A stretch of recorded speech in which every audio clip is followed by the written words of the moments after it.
Hey, Mike, what do Kelly Slater and PT have in common? I don't know. They're both world champs? Nope. They both own Endless Summer box set. Oh my God, rad. You guys, you can get it too. The link's in the show notes. Welcome back, everybody, to the QuiverCast. This is Mike, your host, and this is all brought to you by YourAudioLegacy.com and QuiverBuilder.com. And please check out my other podcast, The Stinky Booties, I do with my buddy, Billy. Let's roll. Hello, everybody. This is Mike here with the QuiverCast. And we've had a very, very special guest today. Wait. Hold on. Can I try that? Go ahead. This is Mike here with QuiverCast. There you go. Okay, so I'm not going to tell you who that is yet because this guy is you're a surfer, right? Damn dandy. All right. You're a shaper. Damn dandy. Are you an artist? For sure. I've seen today. Damn dandy. And I read somewhere you're a philosopher. Well, that's questionable. Well, 3 out of 4 is not bad. And the 4th could be. Well, actually, the questionable things are the most important to me. Okay. So we're sitting here today in San Pedro, California with Mr. Peter Schroff. And you forgot one thing. And techno? No. Oh, okay. Oh, it's really hard to say that. Say it. Became a political activist. Oh, did you become a political activist? Oh, yes. Chopping up Chinese shit. We're going to talk all about that. All right. Yeah. Okay. So political activist too. There's kind of a 4 aspect to it. Okay. So 4. Anything else besides that? What else are you? Anything else? A good daddy. Good dad. Okay. And very, very, very good daddy. Do you have a daughter? Yep. Okay. And you have another daughter too. Little baby. No, that's my wife. Oh, that's your wife. You got techno, the Chinese crested, right? Is that the right? Yeah. Well, their origin is Egypt. Egypt. Yeah. Why do they call them? They were traded to China. Oh. And they're the most ancient breed of dog that there is. Really? Okay. I just fell in love with it. You want to hear a quick little story? Sure. Go for it. I had a girlfriend, actually my daughter's mother, and because I'm so busy and I'm always out, she's lonely. So she wants to get a small dog to keep her company, you know? I hate fucking small dogs. And like you, I grew up with standard poodles, you know? Okay. We play hard. Okay. And so she came home with a Boston Terrier. This thing snored so bad, you couldn't fucking sleep, you know? Then she came home with a fucking, teacup poodle.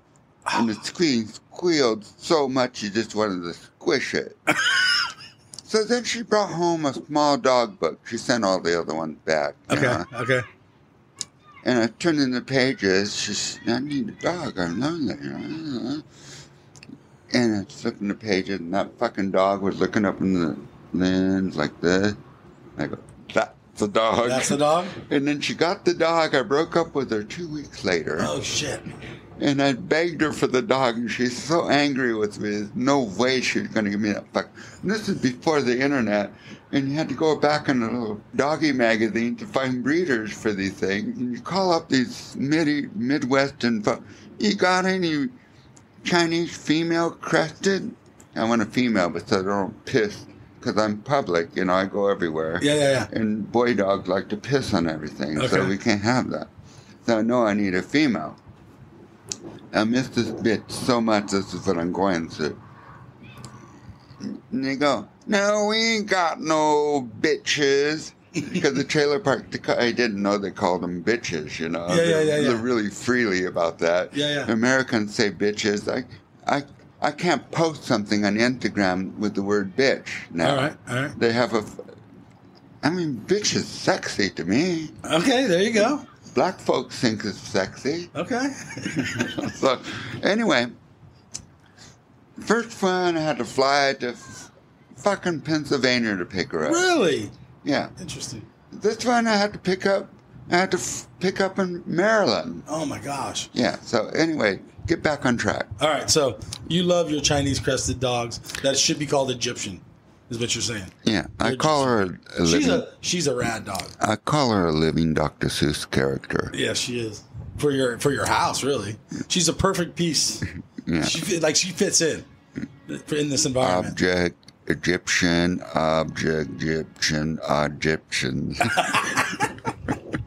Okay, so let's start at the beginning. What got you into surfing? When did you start surfing? Well, as I told you earlier, my mom and pop were junkies, so they had all these fringe people and stuff. And one of his friends gave him this stolen Hobie. Okay. I think it's like 9-1.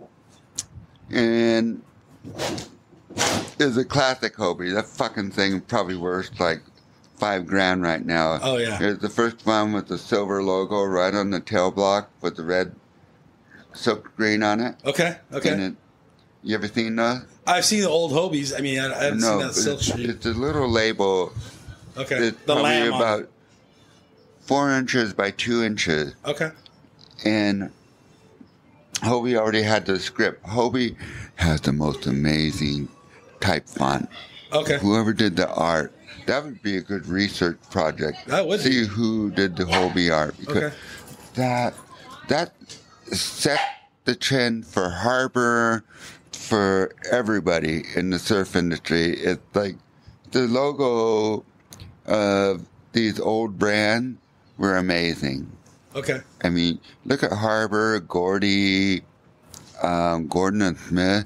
The logos were part of the art of the surfboard making. Okay. So it was just as important. What, do you agree with me? A lot of the company for San Diego, so you should agree with me. Remember, I grew up in Long Beach, though. I knew the Harbors. You know Harbor. Well, I don't know him personally, but I see him all the time. Yeah, well, I think he passed died. away. Yeah, passed away last year, I think. I got to meet. But I know the old boards you're talking about, and I got to meet Tom Morey and spend a couple hours with him. Oh, how was that? At Surfing Heritage thing just before he passed away. Oh, cool. And we just hit it off. We just sat for 2 hours. Everybody was rambuncting around, seeing all this stuff. Tom Morey is just like such a wonderful human being. Oh, cool. That's great. That's right. Okay, sorry. There'll be a lot of sidetracks here. Okay, so your mom and dad were drug addicts or junkies, you said. Yeah. Okay. So, and then you got a free surfboard, and then where did that go to? His friend gave him a stolen surfboard, Hobie. Oh, stolen. All right. Yeah, stolen. And they painted it purple over everything. So no one would know it was a Hobie. It was the stolen board. To know it was the board, you know. Yeah. That's the junkie way. And then my father took it to the river jetty. This is probably like 65. Okay, 1969. Yeah. And that was my heroin. Okay. You got addicted to it. It's like there's nothing like surfing. Okay, cool. How about your first time surfing? 1980, like Steele Beach. All right. It was fun. Yeah, I was addicted. No, but I mean, it was ecstasy, right? Yeah. I mean, it was like nothing. Well, I boogie boarded in Long Beach when I was a little kid. My grandfather lived on Fifth Place, right on the beach. But that doesn't count. But I knew that. I body surfed when I was like 6. That's not the same. But I had a boogie board, the first boogie board. Anyhow, so when I was probably 5 when they first came out. But long story short is standing up on that board and just going, even though I was going straight, there was nothing like it. Yeah. I couldn't describe it. And then some days it gets a little bigger and kind of hairy. Yeah. Well, as I progressed. Yeah, for sure. There's nothing like it. So you understand where I'm coming from. I understand. It just is like, God, it just gone. It was like the main focus of my life. Okay. So then you surf. Where are you living at? How are you getting to the beach? And Well, that's a good question. I haven't gotten to the beach in like 6 months. No, but when you were a kid, how were you getting to the beach? Oh, I got this, I think I went to a thrift store. Okay. And I got this golf carrier. All right. And they had this little, like, Y-shaped wheels, kind of high-tech stuff for back then. Yeah. This is like mid-'60s, you know? And then my dad had a body shop. He worked on cars and painted cars and stuff. Okay. So he welded up a little 3/4-inch conduit thing with a cross member to it and a little hook to put on my bike. And you rode your ass there? Yeah, we have 9-foot board back then. Yeah, heavy. I think probably weighed 30, 40 pounds, maybe more. Pretty much, and then we started getting into the lighter versions of it. Yeah. Okay, so then you're surfing and you're progressing. Are you riding the bike? Where are you living? At Costa Mesa, Newport? Where are you living at? I have to think, because when you live with junkies, you live all over the place. All right, fair. That's fair.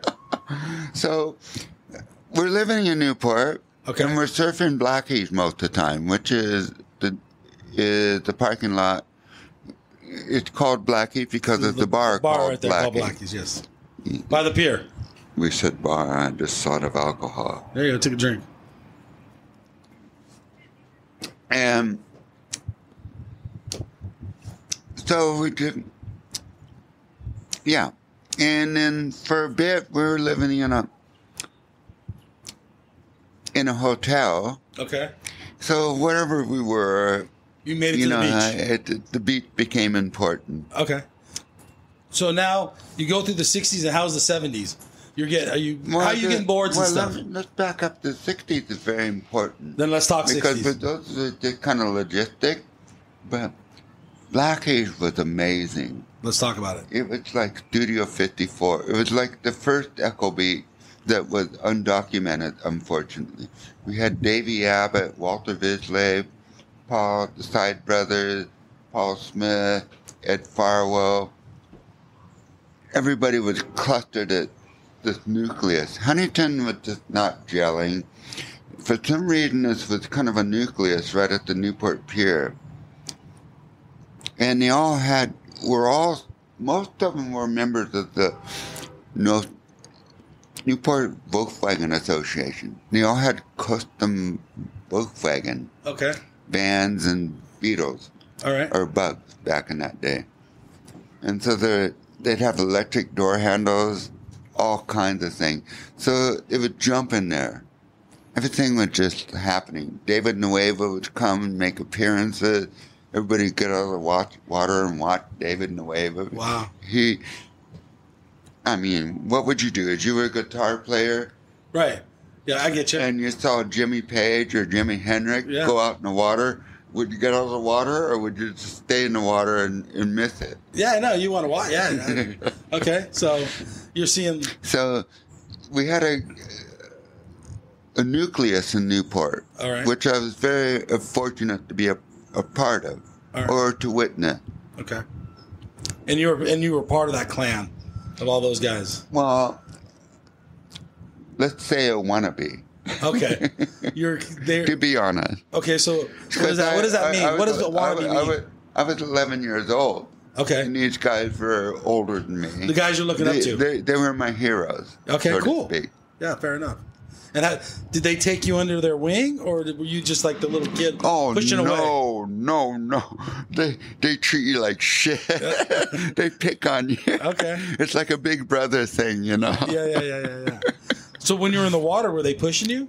Like, you better go kind of way? The only person that was ever had a heart and saying something cultivating was Al Chapman. Really? Yeah. Oh, that's cool. And he said, look, you got to ditch those fucking jam from Kmart.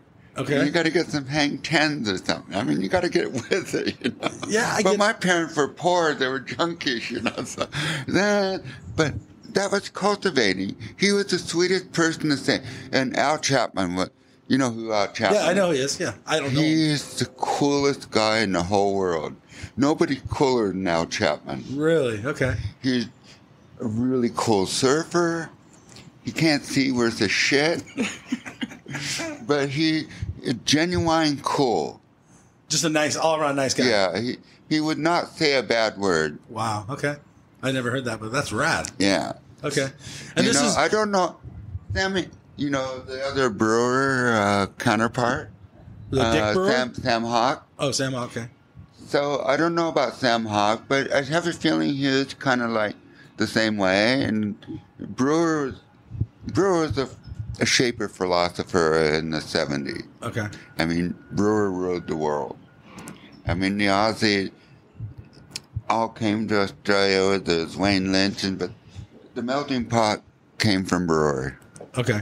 I mean, Brewer is the guru. Is he the guru of shaping? Or in the 60s, 70s, or what do you think? Brewer is like Timothy Leary in a way. Really? Interesting. Yeah. He's the Timothy Leary surfboard character that was a shaper in the 60s and 70s. Okay. I mean, his name still holds true today, though. You know, it's really funny because I bumped into Brewer a couple times down in the boardroom show. Okay. And it's just really sad to see that this genius sitting in his booth all alone. And he's just like the sweetest person in the whole world. But I don't know if he's recognized that much anymore. Huh. I think, well, generations have passed, possibly, and people don't know who he is. He may have to be pointed out. But the name, for sure, everyone that surfs, that's a real surfer, would know Dick Brewer. Yeah. I mean, Sure. they all know of him. Yes. But it's just sad that he's not on the silver platter, you know? Okay. After all we've done for this industry. Yeah, I agree. And our culture. I agree. So, was he a Newport guy, Al Chapman?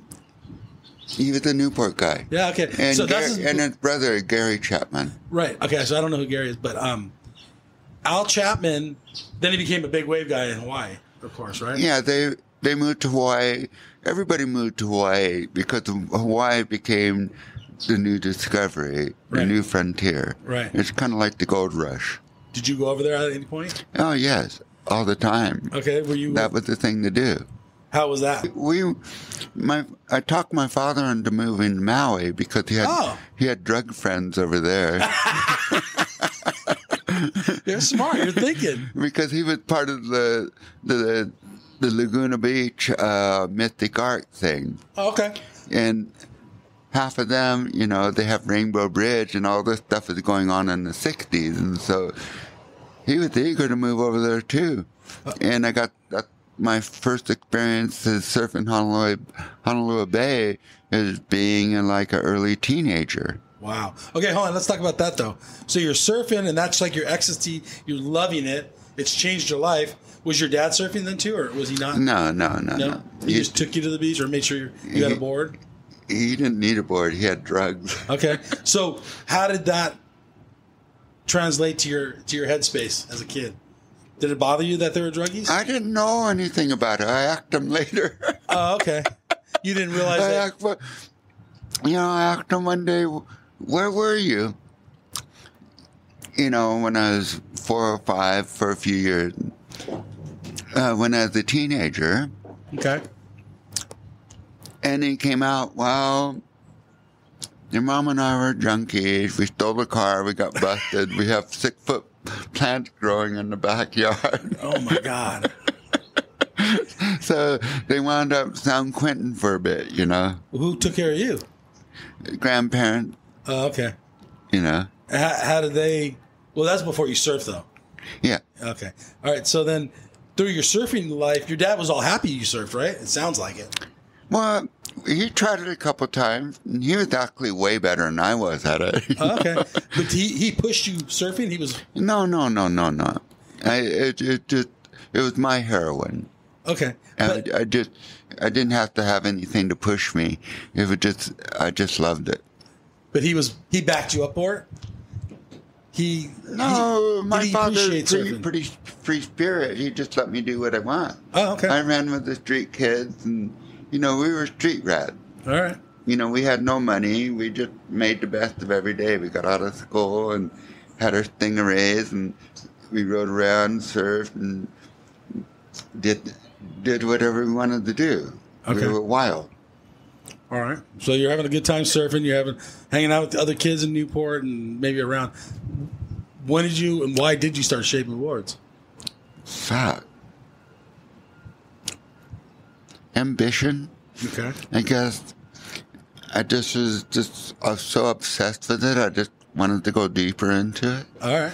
You know, and we were living in an apartment on 32nd Street in Newport Beach, and I decided one day to strip down this old board of mine and reshape it and glass it on the kitchen table. And how'd that come out? How'd that board work? Oh, it looked like shit. It looked like shit? Worked like shit, too. You couldn't get it to work? Were you bummed or were you thrilled? No, Because it's a first project? No, just like, you think about those kind of things, immediately go back to the drawing board. Okay. And when you're a kid, you never think about failure. You just think about going forward. Okay. So, how old are you when you did this? Your first board? 13. Wow, okay.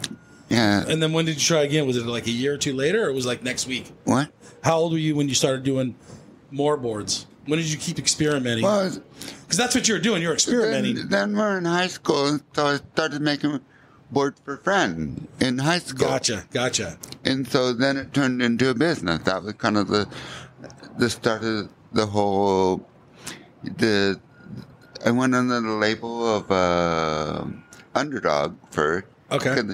I love Underdog cartoons. Yeah. He's rad. And the underdog meant you're the underdog, so you're learning. Yes.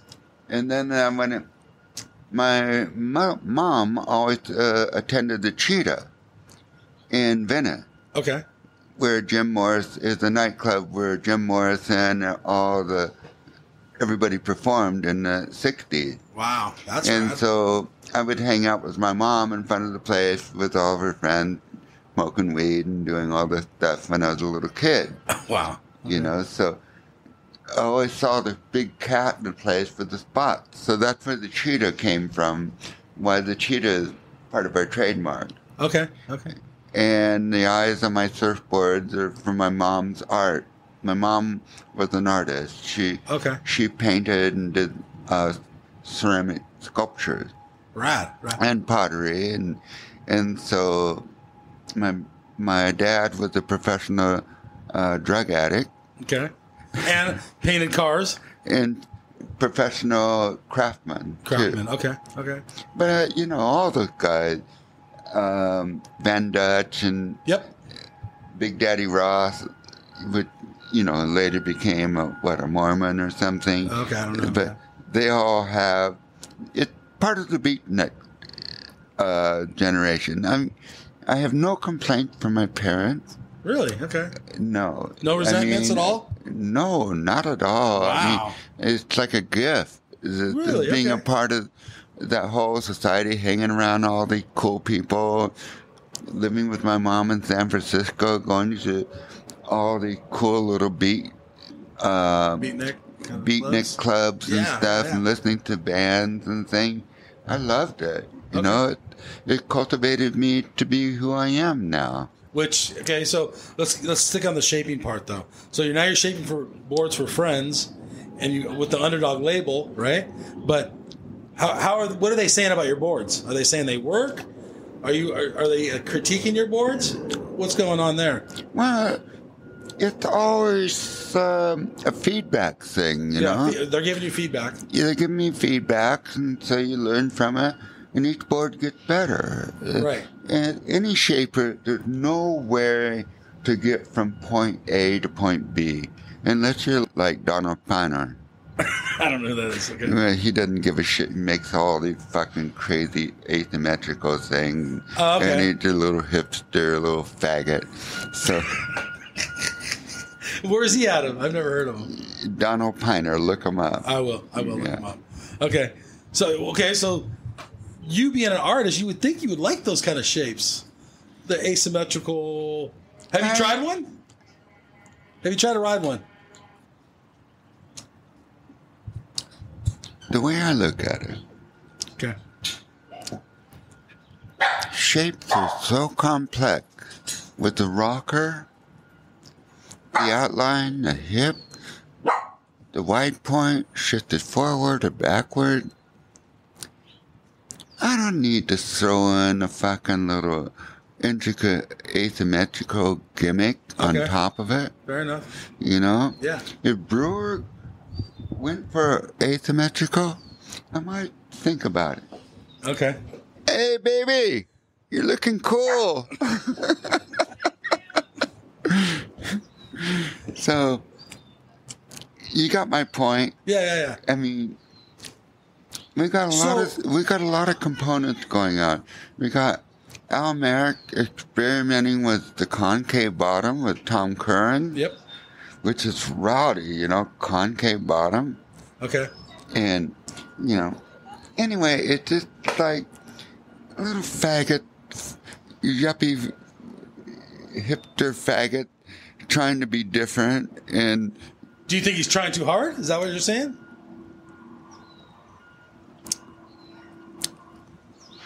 you know, that's not my place to judge. Okay, fair enough.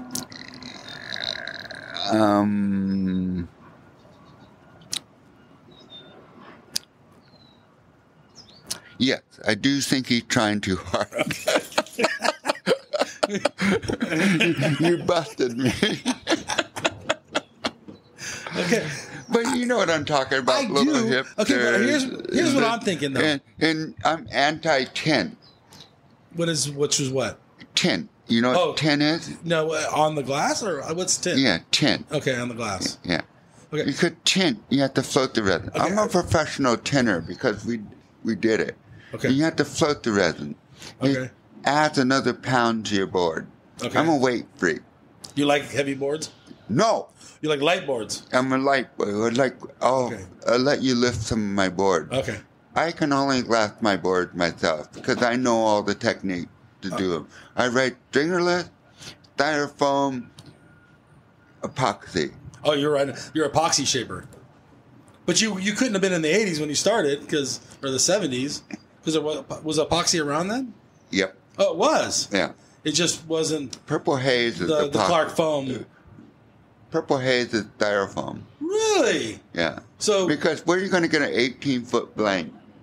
How many other guys were shaping boards like that with that material? Greg Mungo. Oh, really? Yeah. Okay. Greg Mungo was ahead of the curve on weight. Really? And strength. So I wonder who gets the credit. I don't even know who gets the credit for that. Do you know? Who gets the credit for epoxy? Because they've been big for 20 years now. Greg Mungo. He gets the credit for it? Yeah. All right, cool. Good. He was the early... But then he was the coke dealer also. and he married... This might be off the record. Well, no, you're recording. So don't say anything you don't want. It's recorded. I'm telling you right now. Okay. Keep that to yourself. All right. So it's not just me and you here. All right. You got a lot of people listening. Okay. So I don't want to draw anything into this. Anything you don't want people to hear, don't say it. Okay. All right. So I wasn't clear that. I thought we could edit No, this is recorded. Anything you say is recorded. Well, most people know that. Anybody knows that. So I'm not telling any new news. All right. Fair. If it's not about myself, if it's out there, it's not new news. Okay. Most people know it. All right. So let's stick on the shaping. And then he happens to marry Lance's daughter. Oh, Lance Collins? Yes. Oh shit! I didn't know that. So then Lance hasn't spoken to his daughter or Mungo since. Oh shit! So it gets ugly. Oh, I bet. I can only imagine. How it's a family affair, and Michael Jackson's not invited. Kind of thing. Okay, I got you. It gets ugly. I bet. All right. So hold on. So let's talk about your shaping, though. So I remember driving down Coast. I don't know where. Did you have a shop or a store in Corona Del Mar, or like a storefront? No. No. Okay. Newport. Newport. Yeah. Right on. Okay, so where was your shop? Everything very territorial back then. Okay.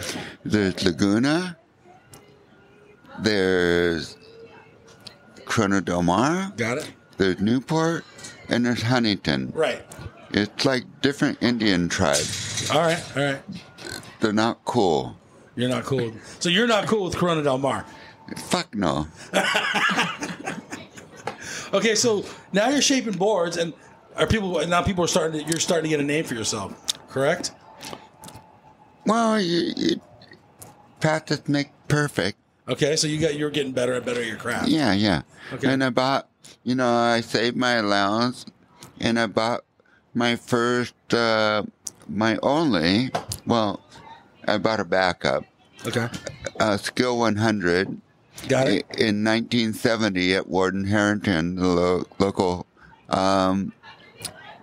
lumber store in Newport. Okay. And that's what I've been looking forward to for like 3 years. Getting the Skill 100 to get off the Montgomery Ward turn your handle thing. Okay. But the Skill 100 is the most intelligent tool that was ever made. Okay, for shaping? Still, in any tool. All right.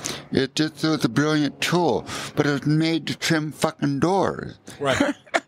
But they made a mistake. It's just versatile. All right, cool. And I know the Skill 100 like my baby toe. All right. I can. And you still use it today? I could use it blindfolded. Use it today still? I got calluses for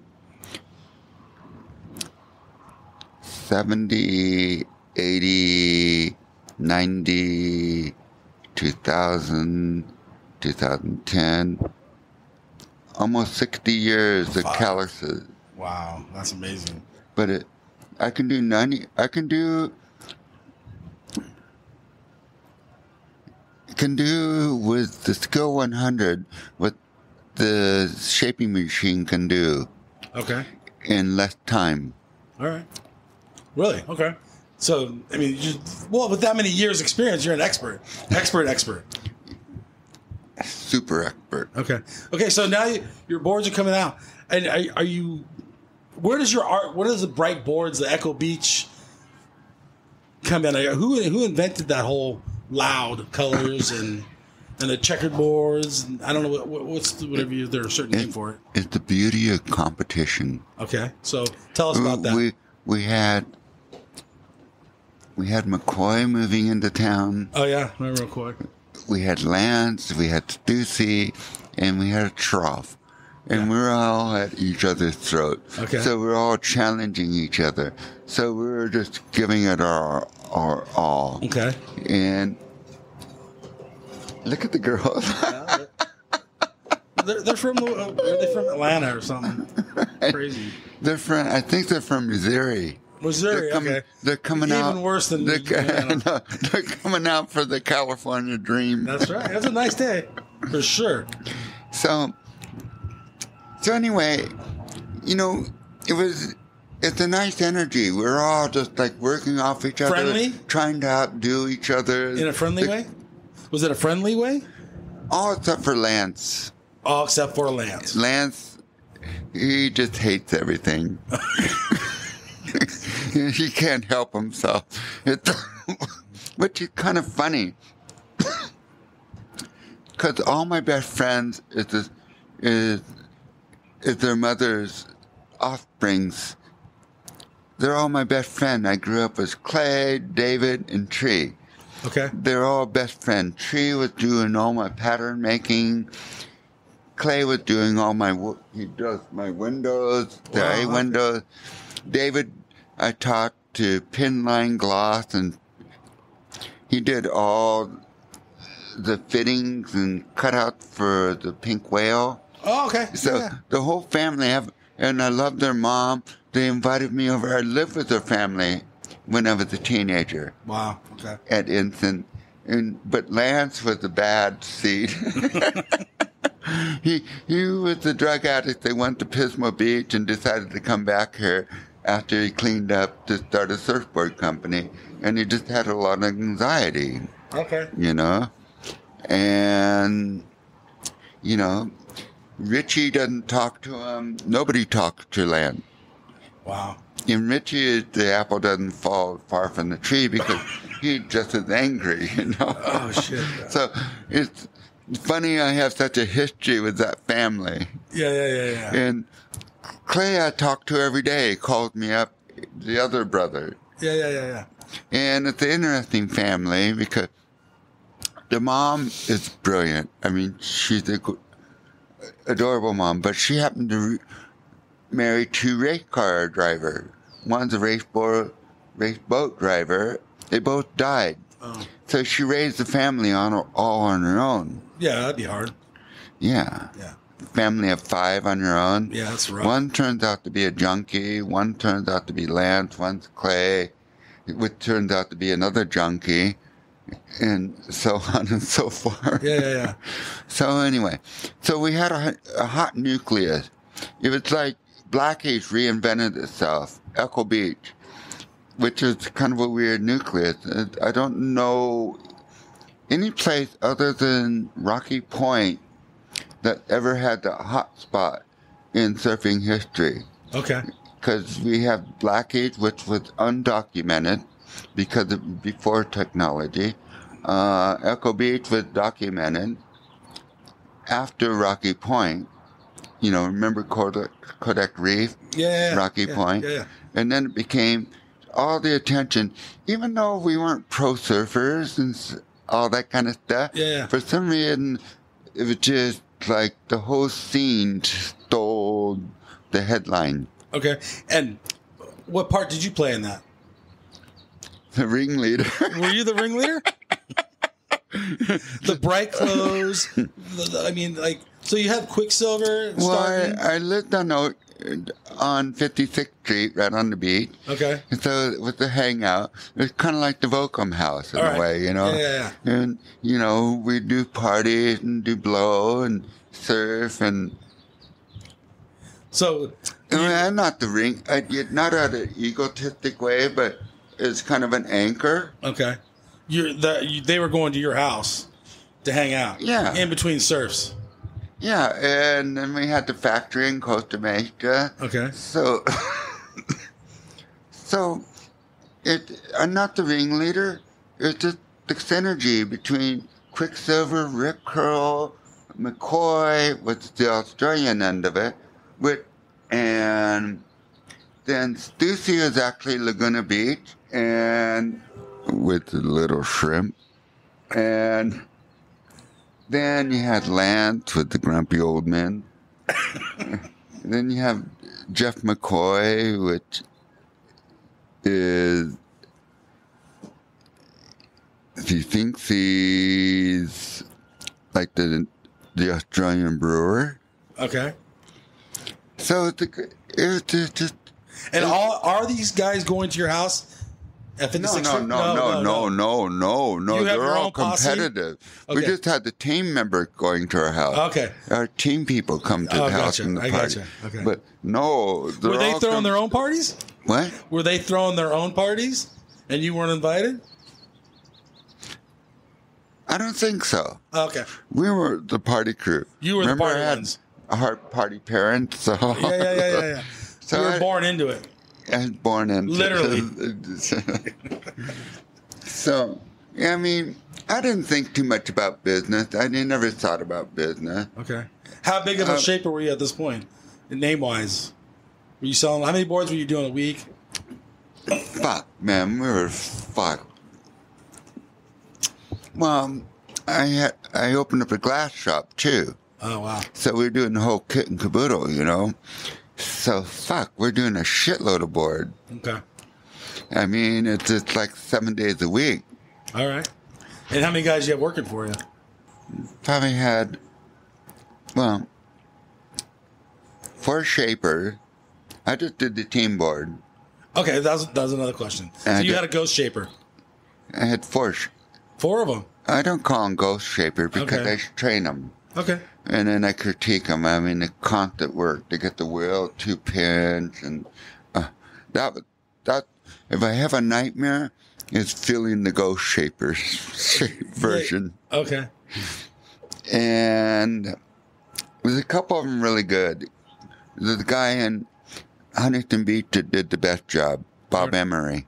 Bob Emery. Okay. I hired a lot of Huntington Beach people. I hired Paul Rubin, which was to spray, but they're punkers. So the Huntington Beach people are more punker. Yeah. We're more the new wave. Okay, so you guys were having fun, and Huntington Beach, the angry guys, or what would make them punkers? Just we listen to TSOL. We always called it. We didn't call it Huntington Beach. We called it Scummington Beach. Oh, Scummington Beach. Just a little more. Well, does that mean they were more raw than you, more edgy? What does that mean? Just more losers. Okay, fair. The only thing that ever came out of Huntington Beach that was really good was Jackie Baxter. Okay, cool. I don't know who that is. And Sam Hawk. Oh, Sam Hawk, yes, I know that guy is. Jackie Baxter, look him up. I mean, will. He was, up there with the first North Shore people pioneering it. Okay. Just right, more style master than Sam Hawk and Al Chapman. Okay. A little bit before them. Okay, so, but what happened before you have all these shapers helping you? You had to get bigger and bigger and bigger. How long did that take? Was that over a period of how long? Was it real quick? Yeah, kind of skyrocketed. Real quick. Yeah, just quick. It just. There can't be that many Newport surfers, so people are coming from other places to get your boards? Well, it turned into kind of a national thing where we're doing all over America. Okay. East Coast, Gulf Coast. It just hit. Okay, why did it hit? Did it hit due to your ads in the magazines? Partly. They just didn't like the mindfuck, so they had to question it, Okay. All right, fair. Why did you put the ads in the magazine? Do you remember the first ad you put in the magazine? Well, they were really bad. Well, I mean, were they? They were different than everything else going on. It's always the starting point. Okay. It's when I look at an early shape, like an early 70s shape, it's really embarrassing. You had to start somewhere. I have this perfect analogy or this illustration. When my parents and I were in prison, living with my grandparents, I got into model car building. And I couldn't read the directions or anything. So I had to put the interior door panel underneath the motor to hold the motor up, So whatever. And I had to take some spray paint, and then eat into the plastic, and it's all curled up. And it's at the boys' club, and they're having a contest at this hobby shop. And I remember entering the contest and entering my model, I never forget, it was this pea green Chevy Nova station wagon, which crumpled paint. It was so hideous. I'd take my friend from the boys' club because we escaped the boys' club, and adventure on town and go to the hobby shop. And I go, "What's your favorite one?" Okay. And they go, "Fuck, I don't know, but that green Chevy Nova is really hideous." And he didn't know it was yours? And I would just think into my seat, And I go, "Yeah, that fucker is really nasty." You didn't admit that it was yours? I couldn't handle it. So just to make a point, you live and learn. Okay. And now, but I'm pretty much a master. Yeah. But fuck, I'm 68 now. Yeah. So I should be a master. You're a master. You're totally an artist. I mean, walking your house is just insane. It's so rad. Insane in a good way. Yeah. So it doesn't come easy. Okay. In other words. So that was this My illustration. question was, what blew your surfboard manufacturing up? Was it the ads from the magazine, or was it word of mouth, or like, why did you become so popular so fast? I think it was just like, it's kind of like punk rock. I mean, punk rock was not an easy swallow, but look what happened. Look what happened. Look what Malcolm McLaren. I think I'm more of a Malcolm McLaren type. Okay. Look what Malcolm McLaren did for the Sex Pistols. Okay. I mean, the Sex Pistols was not an easy swallow. I mean, by today's standards, No, but maybe in the beginning. But Malcolm McLaren was a brilliant musician. Okay. I mean, brilliant. I'm sorry, not musician, magician. Okay. I mean, Malcolm McLaren is God. All right. He understands the tease complex. So I'm a master of teasing. Teasing, I gotcha. Okay, all right. So that's what the ads were. It's about putting a message out there, but not in a didactic manner. Okay. Didactic? Is that how you say it? I don't know. I don't know that word. You're When smarter than me. when you're preaching, Okay. So when you're preaching, then you're shoving things. But if you tease people, then they're drawn to you're it. interested. Yeah. So You learn that. all the black and white ads were a thing. So it was a kind of. I mean, McCoy had his technique. Lance had his marketing campaign. Okay. Stussy had his thing. Schroff had his thing.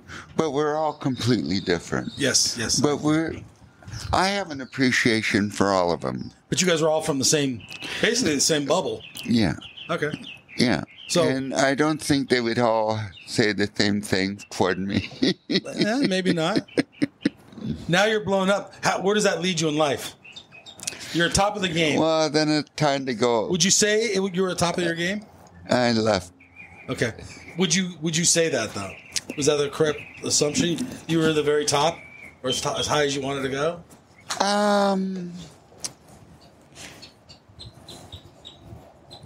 I guess you could say that. Okay.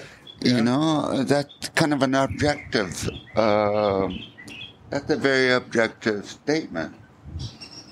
But as an innocent bystander, in 2022, I think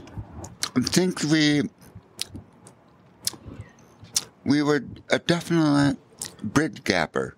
Okay. So I wrote something down. Okay. So you're successful in so many different ventures. Okay. And then you walk away. No. You're Not successful. I choose a lot of different ventures. You wouldn't call yourself successful? I wouldn't call myself successful. You don't think your boards were successful as a business? Well, I would. In you're- most people's eyes, I would say when you're differently. facing foreclosure and you're living on the skin That's- of your tail. That's right now, though. I'm talking back in the 80s. No. Always. Really? Yeah. So that always. happened back then, too? I'm always pushing the limit. Okay. And So you're not necessarily walking I'm away. not financially successful. And because I pushed things too far. Yeah. And not marketable. And whose fault's that? It's just kind of interesting because Quicksilver and Gotcha, everybody hired me, but I'm not marketable. Okay. So what I'm saying is you were successful. In my eyes, I think a lot of people would say you've been successful. You've had some wins. Well, I can say that I'm happy to die with my accomplishment. Okay, yeah, there you go. But I'm not going to have a bigger bank account. Yeah, but then And I'm not going to have a Lamborghini in the driveway. And I'm not going to have a blonde trophy next to me. Well, you don't know that. You're not dying yet. That could happen still. No, I get them now and then. Oh, well, But, you know, that's just acting. So, anyway. that's funny. Okay, so your surfboard business is booming, we would say, and now you walk away from the surf to do what? Get into fashion? Well, I got into the clothing, the missing piece of the puzzle. Yeah, your clothing, the fashion. Yeah, no, not fashion. It's not fashion? What do you call it? Just selling trunks? I'm just Donald Trump.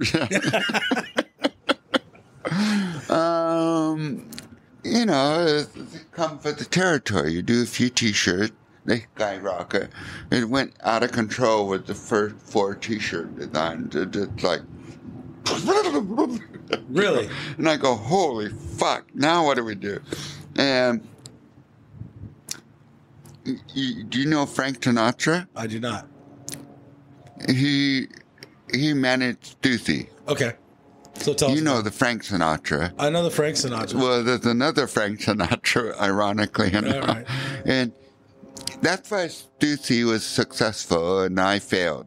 Okay. Because Frank Sinatra was a businessman. Yes. And so he managed the whole Stussy thing. I looked and I finally found my Frank Sinatra. Okay. And then she wanted to leave us and go to school and ski. Yeah. Can't blame her. And I could kill her, Linda. Okay. And she was one of our team writers thing, but she just knew she was my right hand girl. Okay. You can't do these kind of ventures alone. You need somebody. I can't deal with the computer, all the I get you. nightmares and you gotta sleep still. You gotta party a little. Wee bit. So anyway, the clothing thing is what sunk the ship. I hated clothing. Okay. So then why did you go in with Gotcha? If you hated it, why did you do it? I needed to earn a living somehow. Oh, you needed money. Okay. Why wouldn't you go back to your boards and push those? Just didn't think about it? At that time, my standard of living needed something bigger. Yeah, I get that. Okay. It's just like, along with all the notoriety. Notoriety? Yeah. It comes a standard of living. Okay. I don't know that. I mean, I never lived that. One hand washes the other hand thing. Okay. So I had to have a grovel. And so, Gotcha went broke. And then I had to scramble for another one, Quicksilver. Yeah. And then... How long were you with Gotcha? Probably about 5 years. Okay. And ironically, Mark Price and I became best friends. Okay. CEO of Fire Liar. I know who he is. Okay, but what was going on at Gotcha? He's in your territory now. Yeah, he's down. You got an infection down there.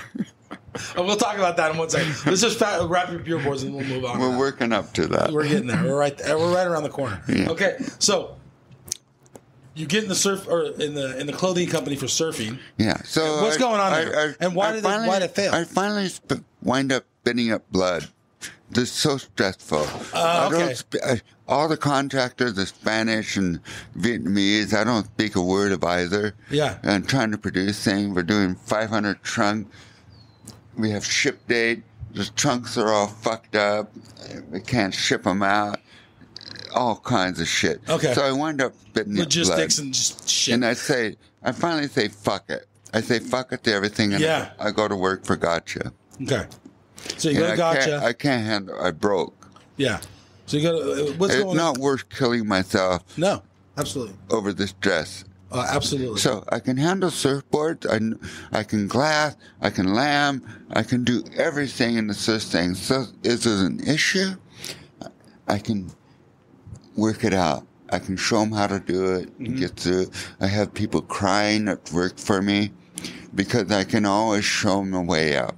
Okay. But in the garment, I can't sew. I fucking hate sewing. I took a sewing class. I dropped out that 2 weeks. I have good motor skills, but I'm not a sewer. Yeah. I'm a surfboard maker. Yeah. All right, so you're out. Gotcha's out. And then when do you move on to your life? You moved to Venice, right? Are you leaving Newport at this point? No, no. I just moved to LA. Okay. I just moved to downtown LA because I'm more into performance. That's the other seductive thing. I got into performance art. Okay. So it made it easy for me to leave the surf world. Okay. So you walked away, literally walked away? I left the surf world for 25 years. Okay. But I earned my income from the surf companies, Okay. because I was good at what I did. Okay. All right. Fair enough. I created the best booth ever and the best retail stores ever. At the expos and stuff? At the surf? Or just storefronts? What were you doing? The stores, their promotion, their marketing. Gotcha. God gave me a gift. I'm very quick and I'm very fast at doing this kind of stuff, and I had a name in the industry, and so it was kind of mysterious and prestigious to hire Schroff. Okay. Cool. Yeah. So I had a door in. Yeah. Luckily. So people were actually looking for you to hire you. No. Were you putting a resume out there, or were they not calling you and saying, "Hey, can you do this for me"? Well, I can't really answer the question. It's just it's in the network. Oh, you're just networking. Okay. Yeah. All right. Anything going on in the clothing companies that?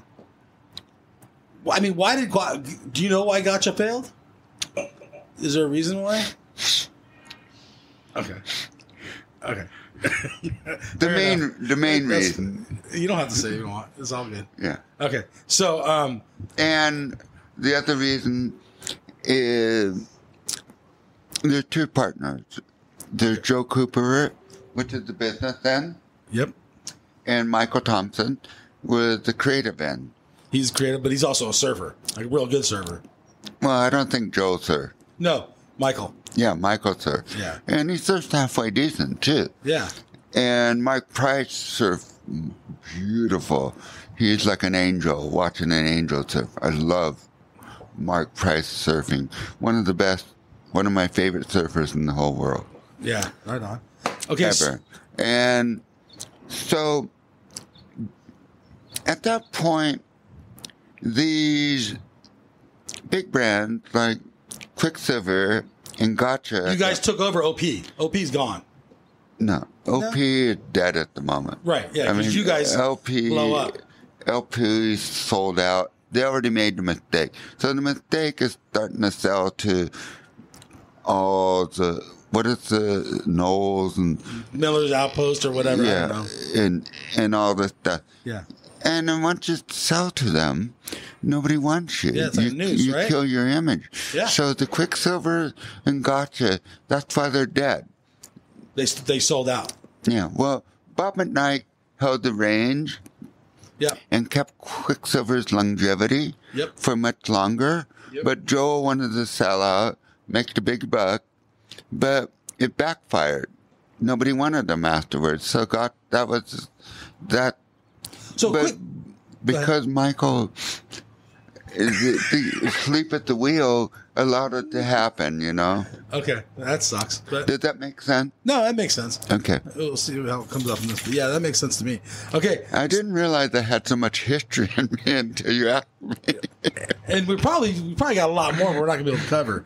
Yeah, well, we could come back and do it again, do some more. Yeah. If you get into this, if you like it. Okay, so now you're living in LA, but you're still working for the surf industry, but you walked away from surfing. Does that mean you walked away from surfing itself? Like you were not surfing?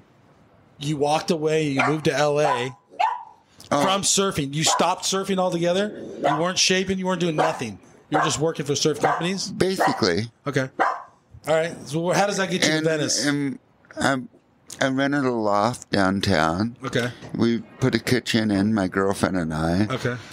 And we had a performance space. Once a month, we'd invite all of our friends and guests to perform, and we'd have an audience. So that was our world. Interesting. Are you inviting Newport Beach guys? Your friends? The Newport? No? New friends? A new group of friends? The close friends. Okay. They Gotcha people and stuff. They like coming up and doing a load of blow and and having a good time. And then we go out and party at the latest clubs and stuff, Oh, that's cool. All right. Fun. You don't regret any of that, do you? You don't regret any of that. The fun times? I don't regret anything. Oh, well, there you go. I don't regret my parents, nothing. Everything played out. Just couldn't be better. Okay. So you walk away from surfing. When did you come back into surfing boards and shaping boards again? Some fucking approached me to start making board. What year is this? It must have been 2010. Okay. So not that long, 12 years ago. Yeah. Okay. So you're kind of, would you say you're forgotten, but maybe the old guys like me remember you? And you're kind of like away. Pretty much. Yeah. There's no shame in that. Like, you were successful. No, it's very interesting, your story. No. And you didn't miss it? Did you miss it? Did you miss surfing? Not then. Why not, I wonder? It's frying other fish. Okay. I know. Okay. Okay. But then I got back into it, started surfing again, started making boards again. And 2010. Then I saw where the world was, and I go, holy fuck. All right, hold on. Before you go any further, I know where you're going to go. Because, I left in the late 80s, and fuck, I came back, and there's horse shit. And there's fire lyre, and I go, holy fuck, what the fuck is this all about, Where's our surf culture go? Okay, hold on, I want to stop you. Do you remember the first session you surfed again after 25 years? Oh, it was embarrassing. Was it? Yeah. Tell it, where was it at and how was it? Lowers. Oh, you went straight to lowers? Yeah. After not surfing for that long? Well, no, I know enough. I'm going to go to an easy wave. Okay. Because lowers, if I surf lowers for 2 days, I get it back. Yeah, for sure. If I surf jack but the first 2 days suck, right? The first 2 days are embarrassing. And it kind of it's what's really bad about it, because most people know who I am. Yeah. And so it's really embarrassing to go out and make a fool of yourself. But I just go into the mindset, okay, I'm going to amaze these folks. How fast I can go from a kook to learning how to surf again and cut back again. Yeah. So I treat it as a little project, Okay. That's the only way you can do it. You had to challenge yourself, basically. Yeah, basically. Okay. And so the first 2 days, the third day, how was that? The third day, You're stoked? I'm happy. You're happy. And does the feeling of when you were a little kid come back? I can cut back. I can fucking impress. But if anybody, if it's like a fantasy. If somebody was watching somebody on the beach that can barely stand up the first day, and they were still on the beach the third day, they go, how the fuck did that guy learn to do that fast? Yeah. So they don't know you. You get it back, but it just takes once you know, it's like skateboarding, you know? Yeah. You cannot do it for 10 years. And it's like shaping. Okay. I know the skill 100 so good. I can get it back very quickly. Okay. I can get that back quicker than surfing. All right. So let's talk about, the guy walks up to you and says, can you shape me a board? Is that basically what happened? Or what happened? You said, I asked you how you got back into shaping, and your answer was... This guy wanted to start up the business. He wanted straight into the business. Yeah. Okay. He just wanted to start it up, and I go, and at that time, I felt I could handle it. So. Okay. So it came back, or it didn't, or. So I started to get back into it, and so that's what got me fired up again. And then I saw the world, and I go, yeah. So go ahead. The surf culture, and that's what started up the whole rebellion. Okay. So tell us about that. What was different from when you left it in that 20-year period? Well, more surfers. I left Echo Beach. Yeah. And we all shaped our board. Yeah. Handshake. Then there was the shaping machine. Okay. So that was new to you. How do you feel with the shaping machines? I think the shaping machine is very brilliant if you want to duplicate your favorite board. Yep. But other than that, if I can shape a board in the same time, the same point that a shaping machine can do it, and we have a labor problem in America, That's true. Why not give it to a labor person? Okay. But, yeah, I see the point. I've had magic boards both ways. I love hand-shaped boards, but I've had a couple good machine-shaped boards. Yeah. That work magic. Do you want to document the perfect thing? I'm pretty good. Yeah. I'm pretty good at documenting. Have you done any machine boards? Put your board, get it scanned? To be honest with you, I hate to admit this. Yeah, it is what it is. But I wasn't really into this whole project. Okay. And I don't like going into the little sweaty, fucking dusty shaping room. Oh, yeah, yeah. So dirty. That's the way we started off. Okay. And then I saw the world where it's going, and I yanked a plug on it. I said, that's when it became political. I've never been political in my whole life, but that was the turning point. Okay. I just said, wow, I'm thinking about the Blackies parking lot. I'm thinking about Echo Beach. And I think thinking about our surf culture. And I saw it slipping away like Black & Decker doing toaster oven. Okay, yeah. And so I pulled the plug on the whole deal. And so we scanned every model. Yep. And then I pulled the plug on it. Okay. And it turned into hand shape. Okay. And that's where you are today. All right, so now you're coming back, the surf culture's changed. You're not liking the new surf culture. You're watching boards getting hand shapers aren't really around. Like, there are a lot of hand shapers still, but you're seeing the machines boards, and you're not liking it, or what? Well, I can tolerate the machine board. I just can't tolerate greedy folk taking our labor overseas. Okay, fair. Because I have no control over toaster oven and golf club. But I do have a voice still in the surf market. I can put a big thorn and a stick in a spoke for these horse shit and fire liars that are producing boards here. Okay, yeah. What about the wave storms and shit? What's your feelings on that? And I doubt a real surfer owns that company, but hands down, that's the most sold board ever. They're pretty harmless. You think so? Why? The idiots that go out there. Right. Do you think that's the first step? Like, you didn't get a soft top. One thing get to a certain point, it becomes exploitation. Yeah. Okay. And so the American dream turned into exploitation, Okay. And these people took advantage of it. The Costco's for the wave storm.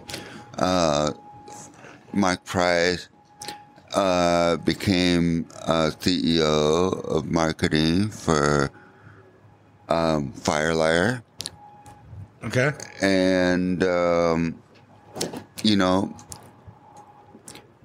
Matt Biola dabbled in Chinese production. Did he? Because he's I'm pretty sure he's anti-China. He dabbled in it. Okay. And then decided that wasn't for him? Well, Matt Biola, I have a good friend of Matt Biola that used to work for me, so he gives me all the inside scoop. Okay. He actually went to the Capitol to levy the Chinese production to keep it real. Mm-hmm. So I have a lot of respect for Matt Biola. Okay, cool. He tried. Channel Island, dabbled in it. Okay. I still a mystery whether they're still dabbling in it also. Both Matt Biola and they stay way secretive because they know I'm out there. Okay. Because are you holding the torch? Are you the one speaking the loudest about this? I'm death metal. Okay. You're just in their face. Loud. So they all fear me. Okay. Fair enough. And so, it's a dirty job, but somebody got to do it. Are you actually actively investigating these companies, or you hear about it and you just say it out loud? I have a lot of friends. You know a lot of people. And Gotcha. they're all blabbermouth. And they love to throw the gasoline on the fire. Yes, I understand. They know I'm the fire, so they love to throw the gasoline on. So Okay. you got so the you picture. know what's going on, for reals. Pretty much. All right. Okay. That's funny. I don't watch the news. I never watched the news. I haven't watched TV since 1981. Wow. I got strung out on Dallas. You learned your lesson? Fucking Gary Hagman in Dallas was so fucking hot. I was so addicted to So one day I came back from shaping in 1981. Yeah. I lived on at 56th Street on the oceanfront. Yeah. I left my key at the shop. Okay. So I could, this is before VCR recorded. I climbed the side of the house. Just to watch Dallas? You're pissed. And then after the episode, I go, what the fuck happened to me? So I never watched TV since. Okay. I dabbled in Twin Peaks. I didn't understand that show. I tried to watch it. Did you understand it? I couldn't get it. It's over my head. I'm too stupid. Well, that's the whole point. It eliminates the stupid ones. All the Schroff ads, nobody understood them, but it was just, they kind of got a gut level, you know? That's funny. That's funny. Right Nobody got it. So, and, you know, his first film, Eraserhead. I like Eraserhead. David Lynch? Yeah, nobody got it, but they were intrigued. They were intrigued by it, you know. It's like, it's like watching, I don't know how to describe it, and I haven't watched it in a long time. All I can see is that lamb baby and the radiator. There's just, it's so odd. It's such an odd movie. Yeah, no. But David Lynch is an odd guy. Have you ever met the guy, David Lynch? No, but I'm very close to him in spirit. Oh, there you go. Fair enough. You know, I don't think we have to meet. Okay. There's a lot of people I'm close to in spirit. I think I'm close to Timothy Leary in spirit. Timothy Leary is a god. I might be a prince, but he's a god. All right. That's but funny. No, I think a closer identification with Timothy Leary would be Dick Burer. Okay. Yeah. RB is the god of surfing. All right. Surfing or surf shaping? Or both? Fuck, surfing. Okay, surfing. Is if you lure in a team like Sam Hawk and Al Chapman, and you shift the whole world, and you rule the world in the early '70s, that's a pretty good movement. Yeah, and that's when you're really coming up. You know, that means you have something to say. Okay. All right. So hey, on your Instagram, you have this picture. It says "Ultimate Surfer number 2." Which is classic. So tell us about that picture. Like, you know, because we became like kind of a punk entity on Instagram. What do you mean? We have contributors. Okay. That are sending you stuff? Some people send shit in. Okay. And I'm friends with Chaz of Beach Grit. Yep. You know, and so this person took all the whole intermix, you know, the corruption of WSL. Okay. And WSL turning everybody into Wonder Bread, fucking, and then we have Kelly Slater. You know, Kelly Slater could very easily have his board made here. Yeah. You know, but no, he joined Firelighter to make it easy little fucking royalty thing, a little package deal. And to back up a few steps, I mentioned earlier, I still have a voice in this world at 68. Yep. And so I have the power in the surf industry. I wouldn't have it in the toaster oven. Yeah, gotcha. Oven. So I'm exercising my voice. All right. And it's just like one of the last frontiers. It's like an extinct animal, the surfing culture that we had. If it turns into Costco, it's lost forever. So I'm like a total irrational, over-the-hill man trying to preserve the surf culture and doing the best and kicking and fighting the best he can to see if it's possible to actually save the white elephant. Okay.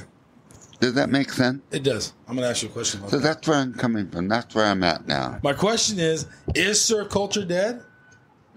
I mean, it's not the same, but everything changes. Everything changes. There's nothing. Look around San Pedro. It's hanging on by a thread. But there's always going to be that hardcore guy that surfs. No, that started when he was 10. Now you got the hipsters. But it's just a different person. It's the guy that starts at 20. They're all people. I'm not putting them down. Yeah, I get that. I get that. But then, and I'm not defending then them. You got the Costco. Yeah. Then you got the Channel Islands. You got the Mayhem. Yeah. So I'm like you. I started surfing at 10, and I rode my bike to the beach. Okay, and I so surfed you every started day. a year earlier than I did. Oh, there you go. And I just surfed my whole life. I mean, I'm not even that great of a surfer, but I've been surfing since I was 10. And I'm not great of a surfer either, you know, but I do it decent. I'm not embarrassed. Right. Do you think the guys at Doheny and they started surfing at 30 years old are not the same as a 10-year-old? I started surfing at Boneyard. Oh, there you go. Also. But you were 10. There's a difference when you're 30, right? Nothing against the guys that started 30. But if you paddle out there, I'll tell you what happened. I was camping at Doheny. Wow. In the 70s, the rivers rushed out, put out a sandbar inside, and the winds are always offshore at Doheny. At Doheny, and they are. We jetted from Newport Harbor every afternoon after school, and that little right-hander from that sandbar made Boneyard look like shit. Really? Okay. Yeah, for like one season, the sandbar came. So that's the nice thing about surfing. It's unreliable. Sandbars shift, everything shift. And I think that's what I love about surfing, is you can't fucking pin it down. Okay, but let's stick on the culture thing real fast, because you brought it up. Okay, no more surfer magazines or surfing magazine. They're gone. That was the culture, right? Clark Foam's gone. Right? So, but I mean, there are other guys. The guy in Oceanside, what's the name of them? I mean, Arctic Foam. They're doing all their foam Mexico. There. Is it Mexico? Well, Marty Gilchrist. Yeah, Marty. One of my best friends at Newport Harbor. Oh, okay. And made him surfboards and stuff. But I won't buy his bike because they're made in Mexico. Oh. But isn't Mexico better than China? They're our neighbor. Better, but, you know, you got to preach what you practice. Okay. You got to practice what you preach. Is there? And let me ask you a question. U.S. Foam and Marco are here. You know. Okay. Can he supply the world with U.S. made blanks? Who? Whoever's supplying your blanks, the U.S. blank guys. Well, I'm asking a question. All I want to do is be local. I get that. The whole thing is the surf culture is about a community supporting itself. Yeah, I agree. You know, and buy local. Do you like homeless? I do not. Okay, all right. What produces homeless when the world becomes too hard for them to cope? And OSHA steps in.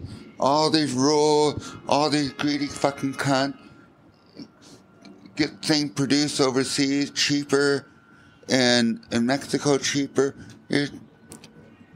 There's no more Detroit. We don't produce our cars anymore. Yep, no, that's true. This is the surfboard saying, and I have a little power here, yeah. So I'm going to still kick. No, I get it. I'm going to kick mommy's tummy really hard. Okay. Yeah, no, so I get it. All right. But, I mean, okay, I'm not disagreeing with anything you're saying. No, you're not. Yeah, I just didn't know there was another.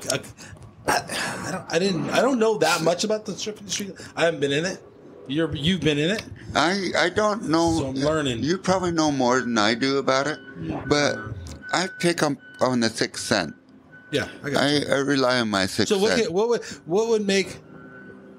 would bring the perfect surf world to you? How would you change things? I don't want a perfect world. There is no perfect world. That's There's no true. such thing. That's true. I'm just focused on if you have a religion, Okay. you're corrupt. Okay. You have a belief, and you would kill for that belief. That's why Ukraine is happening, or Yeah. that's why Donald Trump was elected president, which is a fucking joke. He's a fucking crook. Okay. But it's better than having a dipshit fucking Biden. See, you never win, right? So the whole world is just fucking like in fantasy land now, you know? So to be honest with you, it's just like I'm doing the best I can. You are. And being simple about it. So there is no perfect world. I prefer to see people that have integrity of what they do. Yep. And they're working. Yep. If they have a family, they're supporting their family. Yep. And not going to a psychiatrist, getting prescription to calm their nerves, to cope, to dull their Pain. senses, to cope with everything. Yeah. And people to go out and realize, hey, it's a lot of work. Let's go do our work, be a part of the community, support each other and love each other. Yeah. And you see the project. Yep. Your project. You talking about your house? Super Love. Yes, I was going to ask you about Super Love. What is Super Love? It's an experiment. Okay. Can we work with our community and put our selfishness to the side and really, what makes you happy? Me, myself, I found in life, what makes me the happiest is to make other people happy. Oh, cool. Yeah. Nothing makes me more tickled pink than to make other people happy. Right. And I call that super love. And that spreads too. So that's the experiment with the hill here, is bringing in the kids so they have a place to hang out rather than going to the gang. Because usually when people don't have an identity, they go to the gang and they turn into the macho thing. Yeah. You know, and the macho thing stays pretty much at macho level. Yeah. And so it's an experiment. Okay. The whole kit and caboodle here is an experiment. Okay, you're talking about your Super Love, the umbrella. The umbrella. Okay. Do you want to talk about what you got going on here or not really? No, when Venice kind of burst the bubble and got a little bit too white for me, Okay. it was time to move. And so I searched up and down the coast. And so Leucadia used to be hippie town. Used to be. When we used to surf there. Yep. And so It's not anymore. that was the first place I checked. And it turned into yuppie land also. So What did you think of that? Were you blown away? I was kind of shocked. Yeah, right? I get it. Like, what happened? Like, this is not what you recognize. And so that came out of the picture. And then, obviously I wanted, the next place on the list is Lowers, San Clemente. Same thing there. Okay. So my daughter has lived with her mom out here, Point Furman. Oh, okay. For 10 years, and I come down from every weekend to pick her up from school for the weekend, and driving to San Pedro, and I just kind of liked it. There's plenty of parking places. Nobody's in a hurry, and people are friendly. Yeah. So I like that. So that became the frontier for. I look at my life. I have 3 friends I don't really go for, but they cooperate on 3. 333, 3. They had this spiritual 3 thing. I'm not familiar with it, but okay. Me neither. Sounds good. But that's what I thought. So then I spent 31 years in Newport. Yep. I spent 31 years in Venice. Mm-hmm. And now I'm spending the final 31 years in between. Okay. So, do you want to describe where your house is at? And you don't have to give the address. And you see that little number up there? See the 93? Is that what that says? Okay. I see a little I'm going to be 93, so 31, 31, All right. 31. All right. That's it? Are you going to move at that point? What? Are you going to move at 93 and find your next 31? I'm going to go to the next phase in life at 93. Gotcha. Wherever it may be. Wherever it may be. And I'm not looking forward to it because this one's a lot of work. It's going to get more difficult, I have a feeling. Yeah. Well, you've done an amazing job. So, I mean, do you want to tell people you kind of live by yourself? You're literally the only house here. Yeah, it's the only house on the hill. So, when I found out I wanted to move here, I got 927-foot truckloads of shit in my orphanage from Venice. So I had to rent a 3,000-foot storefront. So I set it up to live in there while we're doing I don't know where I'm going to be. The original intention was to do what I did in Venice, to build out a shipping container. But in 2000, they weren't ready. The building department wasn't ready for me to build out a shipping container back then. It was kind of a new frontier back then. And so I did it, and I built a 3-story place out of steel, concrete, and glass. And so anyway, that little bubble had a short fuse. So finding San Pedro, I found a vacant lot. I wanted to look at the harbor. I surf. I don't want to look at the ocean. I like the working harbor for some reason. Okay, no, it's cool. I mean, look at that. It's beautiful. Interesting. Very interesting. And I fell in love with the harbor flying into the San Francisco airport. Okay. Like 30 years ago. I just loved the harbor. Anyway, so I told my agent I wanted to find a place. So with the view of the harbor, she found a place. Beautiful place. House burnt down, 20-foot retaining wall overlooking the harbor. The architect sent the geologist out. Geologist said, look, they're going to make you rebuild this retaining wall. $300,000 right off the bat. Oof. So we can't can the project. Yep. So there's only one other house available in San Pedro with the view of the harbor. They're in a lawsuit. They can't sell until they resolve the matter. So I start doing dawn patrols like the old surf time. Yeah. I start driving around. And you go, what the fuck is up on this hill?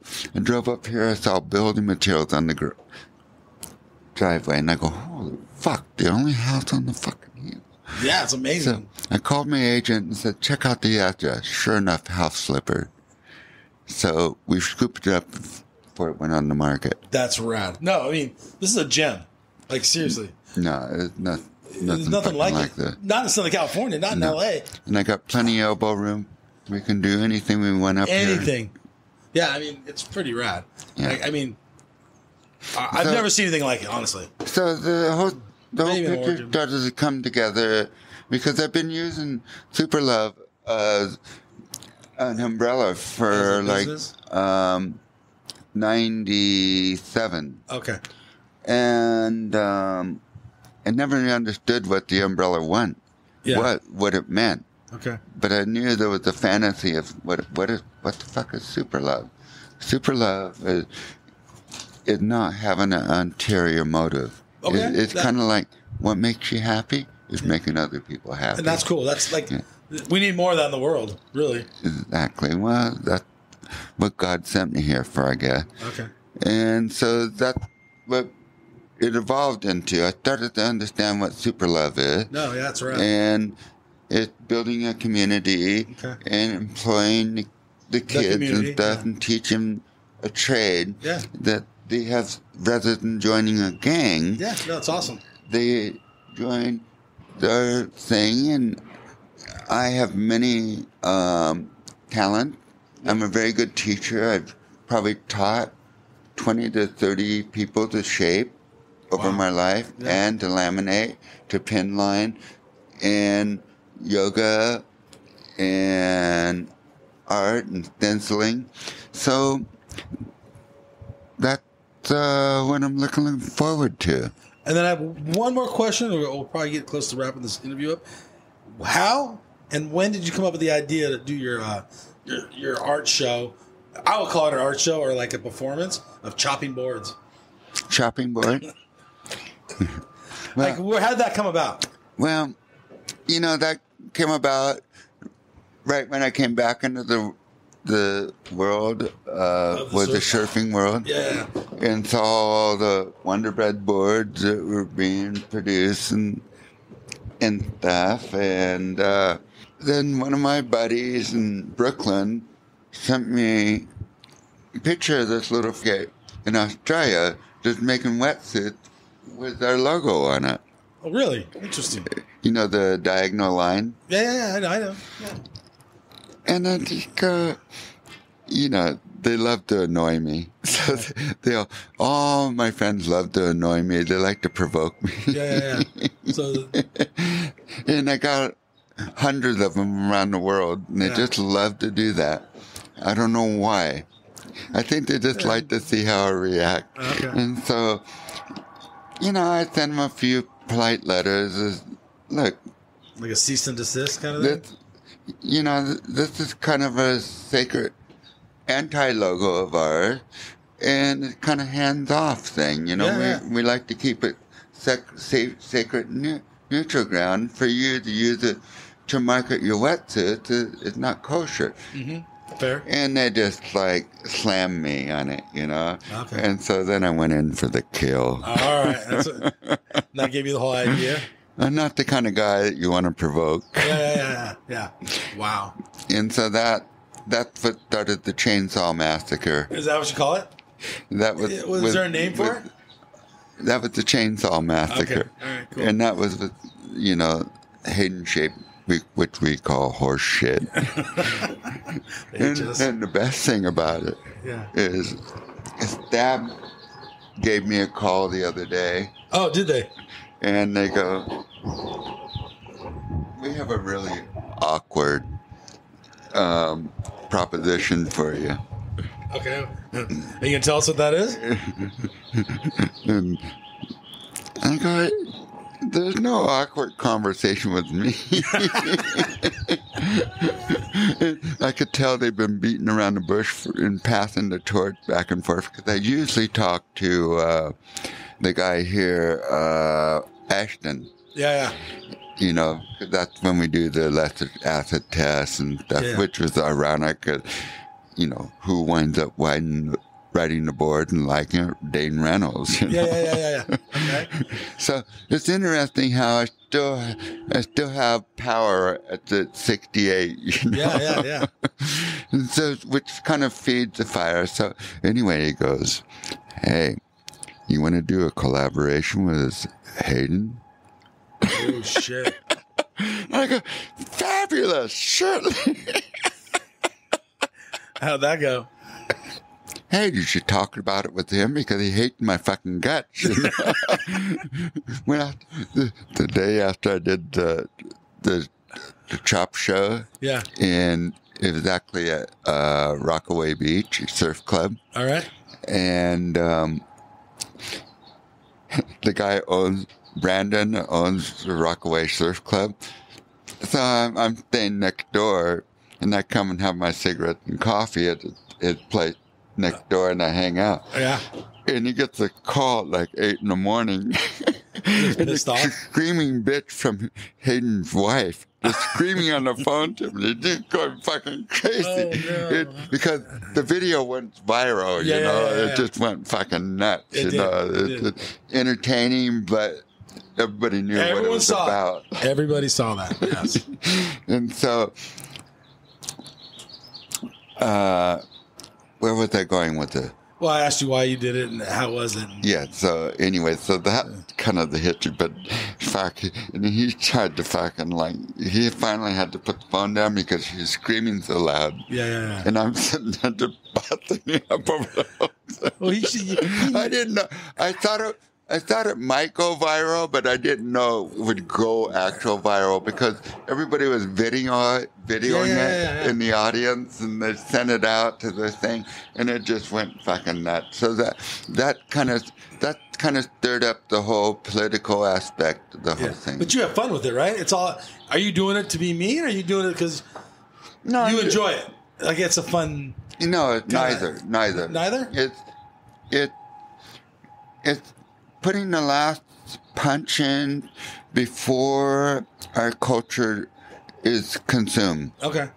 It's all, it's no hatred. Yeah. And that's why I welcome to do a collaboration. Yeah. And,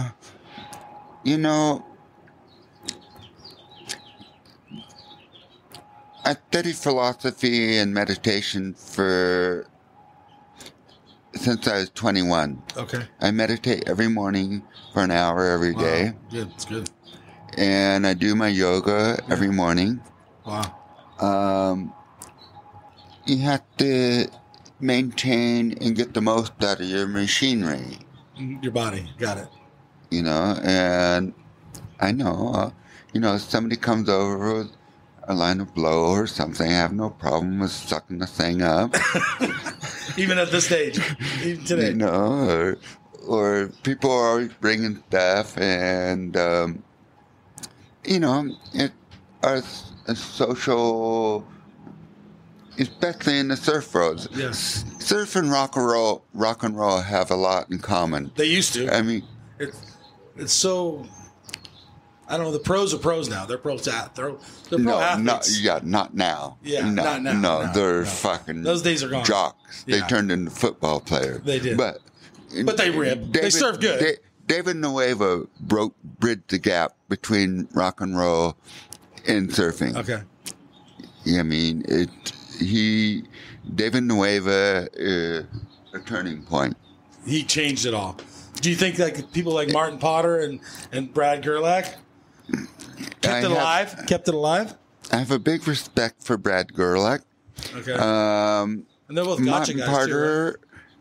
And it was interesting watching, being at Lowers, watching the final of a recap, because Martin Potter and Brad Gerlach has always been at each other's throats. Okay. And Brad Gerlach has always been kind of, which was also busted for cocaine in a limousine. Oh, I didn't know that. Okay, yeah. Well, but they were both on Gotcha, right?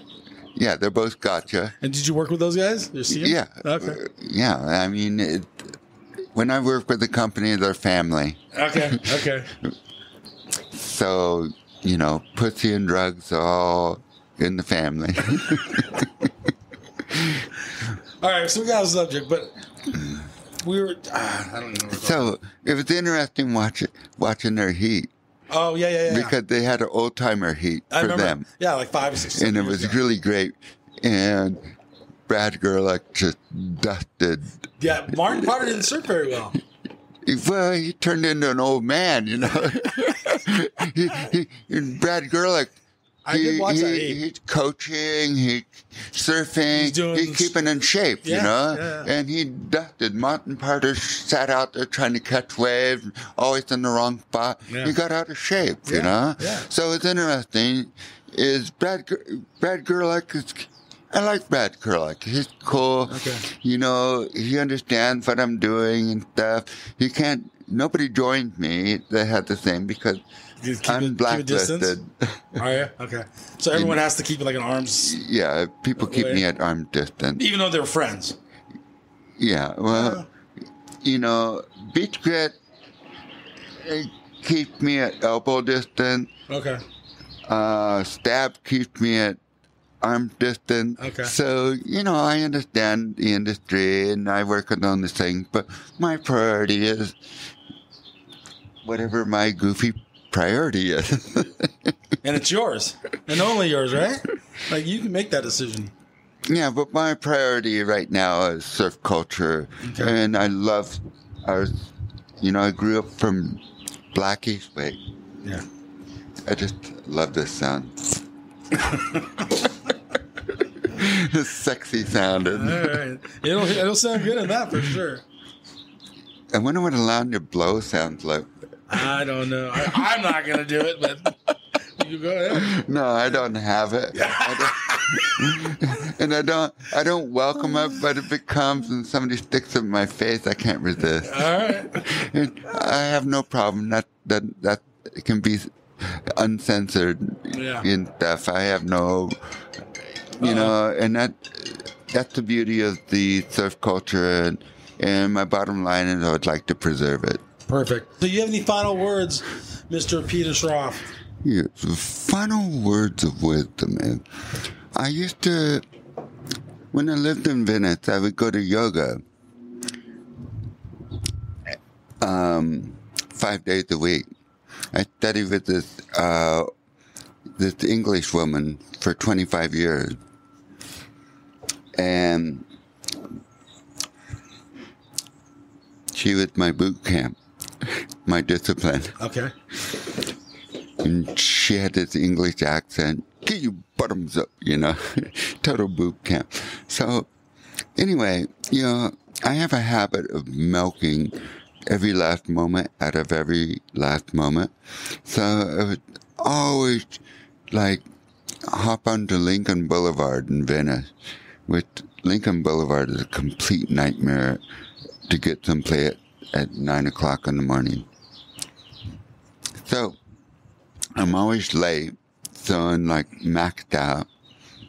And there's this little strip mall with an Albertson. And there's always some fucking faggot trying to get out on the street. And I stay right up on the car's ass so they can't get out of the driveway. And then you come up to the signal, which is right at the corner, just immediately afterward. And the guy behind me let the little cocksucker out. And the guy pulls up right beside me.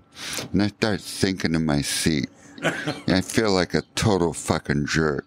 You know what I mean? Yeah. So the next day is a new day. I try something new. Same fucking trying to get out of the fucking driveway. Sure enough, it's like clockwork, And I wave the fucking guy in, Yeah. And then we pull up to the traffic light. He's beside me and he waved and smiles to me. Oh, okay. So choose, what do you like? No, yeah. 3 seconds out of your fucking life. Mm-hmm. You're right. Makes all the different lights in the world. Yeah, that's rad. So that's my final words of wisdom. All right, everybody, thank you so much for joining on me and Mr. Peter Schroff on the QuiverCast. And can I thank him too? Please do. Please. Thank you. And any of the content that you want to fucking draw attention to bring down the Lego stack is totally invalid here. There's no racism. We just have a way of speaking in tongue to get a point across. Okay. Does that make sense? Yeah. Okay. To me, it does. All right. All right. Thank you, guys. Have a good one. We're out of here. Thanks, everybody, for listening. Please follow us on Instagram and follow us on your favorite podcast platform. Give us 5 stars if you listen to us on Apple. And do me a favor and tell a friend that QuiverCast is back. I'd like to thank Glue Factory and Dave Hegstrom for the music. And I'll see you all in the lineup.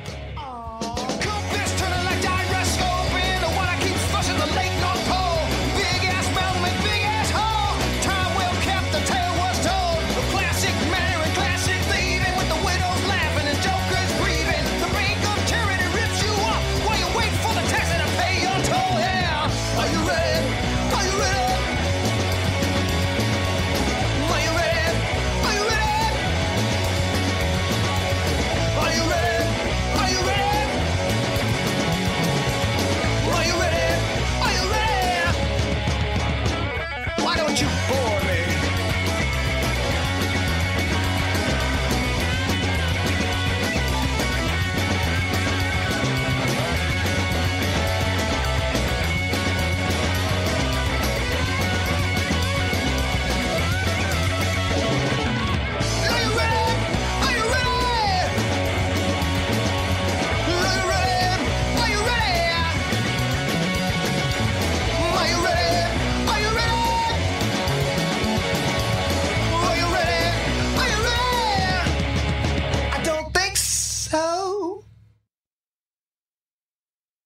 Hey, you guys, Endless Summer box set. This thing is legit. It's authentic. Numbered certificate in it. It has a 5-frame film strip from the original print. You literally own a piece of history. It has a specially minted bronze medallion. Dude, that thing's sick. Okay, there's so much more here. Go to the show notes. There's a link on there. Go check this piece of history out. This thing's rad. Seriously. Smithsonian American History Museum has it. It took 4 years of research with 3.5 in production, all hand assembled. This thing's rad. So much to this awesome box set. Remastered DVD, sharper images than the original film, but dude, this thing's so sick. Link in the show notes.